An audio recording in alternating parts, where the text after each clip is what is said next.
আমার বোন ভিডিওতে বলতেছে আমি কার জন্য কি করতেছি, আমি আর সহ্য করতে পারতেছি না।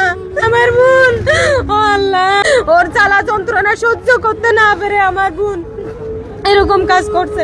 করে নাই, ওরা ফাঁসি দিছে যে, না হলো ওর শ্বশুর শাশুড়ি জাল বাসা ভর্তি মানুষ থাকার পরেও কি একটা মেয়ে কি করতেছে ওটা কি দেখবে জানতে পারে না? ওরা ওরা সবাই জানে, ওরা সবাই জানে, সব কিছু জানে।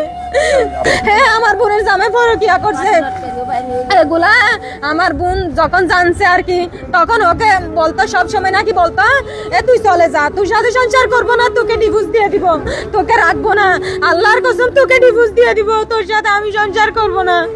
তো এরপরে নাকি মানে কালকে পরশুদিন আর কি 2 দিন আগে ও আমার বোনকে ওর হাজবেন্ড কোরআন শরীফ ধরে শপথ করে বিশ্বাস দিয়েছে যে কি ওই মেয়েটার সাথে আর কথা বলবে না।